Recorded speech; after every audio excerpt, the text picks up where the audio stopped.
Good morning, dear student. Myself Pradeep Sharma, your SST teacher. Dear student, today I will revise your geography second chapter land, soil, water, natural vegetation and wildlife as a resources. ये जितने भी दिए हैं आपके land है आपका, इसमें आपका जो लैंड दिया है इसमें देखिए लैंड है, सोइल है, वाटर है और नेचुरल वेजिटेशन यानी कि जो प्रकृति द्वारा जो खुद ही वनस्पति उग जाती है, पेड़ पौधे झाड़ियाँ जो भी हैं, इसमें ह्यूमन का कोई इंटरफेयर नहीं होता है to grow the vegetation, that is called the natural vegetation. अगर फॉरेस्ट की बात करते हैं तो फॉरेस्ट भी आपका नेचुरल वेजिटेशन में ही आता है। और आपका वाइल्ड लाइफ रिसोर्सेज और जंगली जो जीवन है यानी कि जानवरों के बारे में भी हम बात करेंगे कि ये सब चीज़ें किस प्रकार से एज ए रिसोर्सेज हैं। अब इसके बारे में थोड़ा सा हम रिवीजन के बारे में बात करेंगे। पहले ये सारी चीज़ें रिसोर्सेज एक वर्ड आया है इसमें, इसको जानना बहुत ज़रूरी है।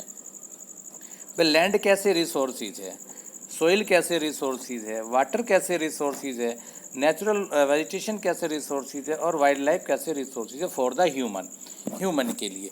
तो ये जानना हमारे लिए बहुत ज़रूरी है कि सबसे पहले रिसोर्सेज है क्या। भाई रिसोर्सेज का मतलब होता है साधन, एक प्रकार से साधन। किस प्रकार से? भाई जो भी हमारे चारों तरफ है, ह्यूमन लाइफ को जो भी सपोर्ट करता है सर्वाइव करने के लिए और डेवलपमेंट के लिए, वो सब क्या होते हैं? रिसोर्सेज हैं। एवरीथिंग विच इज़ सराउंडिंग अस विच फुलफीड और satisfy the human need is called the resource. चाहे कोई भी चीज़ है जो ह्यूमन की नीड को सेटिस्फाई करती है, that is called the resources. तो ये इसके बारे में हमने पढ़ा है। इस चैप्टर में आगे क्या पढ़ेंगे आप? इस चैप्टर में आगे क्या पढ़ना, थोड़ा सा आप देखिए। सबसे पहले है आपका इन दिस चैप्टर, अगर आप सीरियसली पढ़ेंगे तो इसमें देखिए लैंड है आपका, लैंड कैसे है, फिर लैंड का यूजेस क्या है, कंजर्वेशन ऑफ लैंड रिसोर्सेज। आज की डेट में जो लैंड जो ख़राब हो रहा है, जो फर्टिलिटी है उसकी ख़राब हो रही है, उसको कैसे आप मेंटेन करेंगे, उसको कंजर्व करेंगे, इसके बारे में बताया गया है। सोइल, मिट्टी की बात करेंगे जिसमें हम अपनी फसल उगोते हैं, मोस्टली सोइल कहलाती है। Upper most layer of the earth crust की जो अपर मोस्ट लेयर है जिसमें हम अपनी फसल पैदा करते हैं, that is called the soil. Factors for the formation, कौन कौन से फॉर्मेशन है जिससे कि कौन कौन से ऐसे फैक्टर हैं जिससे कि सोइल फॉर्म होती है, उसके बारे में पढ़ेंगे। फिर सोइल कंजर्वेशन, किस प्रकार से हम सोइल को संरक्षित कर सकते हैं, सुरक्षित कर सकते हैं, उसकी फर्टिलिटी मेंटेन कर सकते हैं, इसके बारे में बताया गया। उसके फिर बाद में आपका वाटर है, कंजर्वेशन ऑफ वाटर है, वाटर को किस प्रकार से हमें सेव करना है उसके बारे में बताया गया है। फिर नेचुरल वेजिटेशन है आपका एंड वाइल्ड लाइफ, और फिर डिस्ट्रीब्यूशन ऑफ द वेजिटेशन।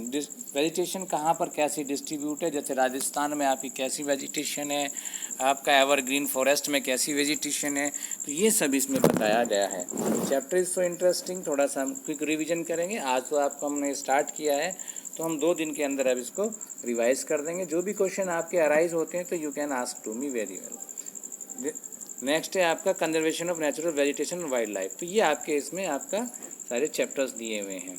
आगे देखते हैं, इसमें थोड़ा सा है drizzling the famous in world over the it's tea leaves tea gardens while Jamaica and arabica famous for there coffee. ये जो दिया हुआ है दार्जिलिंग की बात करते हैं। दार्जिलिंग एक जगह है, पश्चिम बंगाल में आप जाएंगे तो वहाँ पर आपको उस साइड में आपको दार्जिलिंग एक जगह मिलेगा। तो वहाँ पर क्या है, आपके वहाँ पर टी के गार्डन्स दिए हुए हैं। वहाँ पर पत्तियों से जो है आपका बताया आपको कॉफ़ी और टी की जो पत्तियाँ हैं उनसे फिर जो है वो बनाते हैं। तो वहाँ पे जमैका एंड अरेबिका, ये जो फेमस वेराइटीज़ है जो इंडिया में पैदा की जाती है कॉफ़ी की, दोनों याद करना है, जमैका एंड, ये आपका 10th बोर्ड में भी है। Eastern Europe and Australia are very famous for their wines. तो जो ईस्टर्न यूरोप है, ऑस्ट्रेलिया है, वो अपनी वाइन्स के लिए जो है बहुत फेमस है। तो इसी प्रकार से इन्होंने जो दिया है कि डिफरेंट जगह डिफरेंट चीज़ें दी हुई हैं। ठीक है, Australia are not famous for the tea garden, Brazil और ऑस्ट्रेलिया क्योंकि वो अलग चीज़ के लिए। तो सभी जगह वर्ल्ड में हर कंट्रीज़ कहीं ना कहीं किसी प्रकार से वो फेमस है। अर्थ का इन्होंने आगे देखते हैं इसमें। तो सबसे पहले लैंड की बात करते हैं। रिवीजन हम थोड़ा क्विक करेंगे, इसको थोड़ा सा आप देखिएगा। तो लैंड की बात कर रहे हैं आपका, the part of the earth which is not covered by the water is called the land. ठीक है, सही बात है भाई। जो देखिए जहाँ पर ये अर्थ है आपका, ये अर्थ है, ठीक है, और इसके पानी है चारों तरफ, जहाँ पानी है तो पानी को आप लैंड थोड़ी बोलेंगे ना, तो आप पानी बोलेंगे। तो जहाँ पर जो पार्ट पानी से कवर्ड नहीं है that is called the land. It is exact. It is one of the most important natural resources. ये एक बहुत महत्वपूर्ण एक प्राकृतिक साधन है, संसाधन है, जो हमारे लिए बहुत उपयोगी है, क्योंकि लैंड के बिना तो हम रह ही नहीं सकते. इसके जब हम लैंड यूजेस के बारे में पढ़ेंगे, लैंड कहाँ कहाँ यूज होता है, तो उसके बारे में हम आपको बताएंगे. द टोटल सरफेस एरिया अर्थ, अगर अर्थ का टोटल सरफेस एरिया की बात करते हैं, क्या है ये यहाँ पे इतने किलोमीटर दिया हुआ है आपका. अगर देखें 51007200 square kilometre. Out of this only, भाई इतना दिया है. इसके अलावा कितनी परसेंट है? 29.2% इज लैंड. केवल लैंड कितना टोटल, अगर हम लैंड का एरिया देखते हैं, अगर पूरा अर्थ देखते हैं, भाई अर्थ का ये दिया हुआ तुम्हारा एरिया, उसमें लैंड केवल इतना है.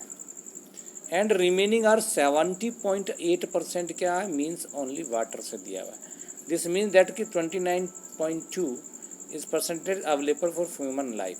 यानी कि आप समझ सकते हैं पानी में तो ह्यूमन रह ही नहीं सकता भाई, फिर भी कहीं ना कहीं उसको ज़रूरत पड़ेगी लैंड की. तो केवल इतने परसेंट पे लोग रहते हैं, 29.5 पे. यहाँ अर्थ का आपको दिया गया टोटल सरफेस एरिया, अर्थ का दिया गया इतना है, और आपका टोटल लैंड एरिया दिया गया इतना 29.2. यहाँ पे थोड़ा देख लेंगे.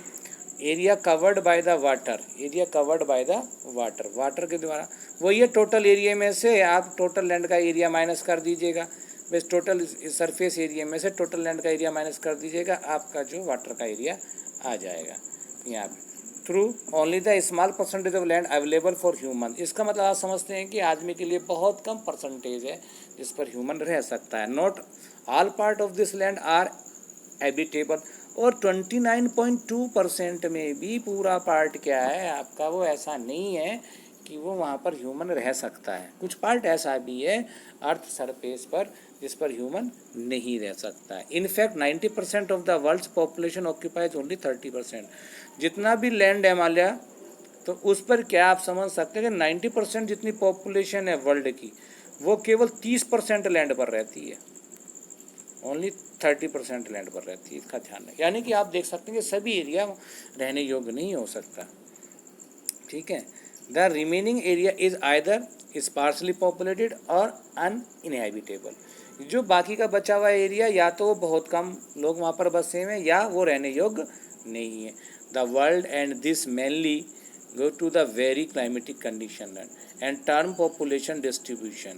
अब ये जो बात करते हैं पॉपुलेशन डिस्ट्रीब्यूशन, क्या हुआ, कहीं ना कहीं नेचर से वो जुड़ा हुआ है. मैं आपको बता देता हूँ. ह्यूमन के लिए क्या चाहिए भाई, वहाँ पे खाने के लिए भी चाहिए, पानी पीने के लिए भी चाहिए, अच्छा क्लाइमेट भी चाहिए. ऐसा तो नहीं बिल्कुल ही कोल्ड हो, बिल्कुल ही ठंड हो, बर्फ़ जम जाए एकदम ही, कभी गर्मी ना हो, तो आदमी सर्वाइव नहीं कर पाएगा. ऐसी जगह बहुत कम लोग सर्वाइव कर पाएंगे. तो ये सारी वर्ल्ड का डिस्ट्रीब्यूशन जो है अब पॉपुलेशन का, अब इसमें आप देखते हैं एक पैटर्न है जिसके अनुसार वो दिया गया है. पीपल जहाँ पर रहते हैं, world population distribution is uneven. Uneven का मतलब है कहीं ज़्यादा है, कहीं पर कम है. ये बहुत ध्यान रखना है थोड़ा सा. Place where the few peoples live are said to be sparsely populated. बिल्कुल मैंने अभी कहा था, जहाँ पर बहुत कम लोग रहते हैं उन्हें बोलते हैं स्पार्सली पॉपुलेटेड, यानी कि जहाँ पर बहुत कम लोग रहते हैं. और जहाँ पर लोग ज़्यादा रहते हैं उसे बोलते हैं डेंसली पॉपुलेटेड. अगर हम इंडिया की बात करें, इंडिया में स्टेट की बात करें, तो यूपी बिहार डेंसली पॉपुलेटेड है. अगर हम केरला की बात करें, या फिर असम की बात करें, या पहाड़ी एरिया की बात करें, तो वो क्या है, स्पार्सली पॉपुलेटेड है. तो ये एरिया के बारे में आपको बताया गया है. और ये कहाँ पे डिपेंड करता है, क्लाइमेटिक कंडीशन पे. इनहॉस्पिटेबल है, ट्रेन्स में सारी जितनी भी जो आपकी फैसिलिटीज़ हैं, अगर वो सब कुछ अवेलेबल है, तो व्यक्ति के लिए रहने के लिए वो जगह सुयोग्य मानी जाती है और लोग वहाँ पर निवास करते हैं. तो इसको थोड़ा सा आप देख लेंगे. यहाँ पे find much of the southern part of, इसमें Mongolia is covered by the Gobi desert. ये थोड़ा सा एक्टिविटीज़ आप देख लेना. मंगोलिया इज़ हाई कोल्ड, ये सारी बताया. टेम्परेचर यहाँ पे इतने से इतने डिग्री सेल्सियस रहता है.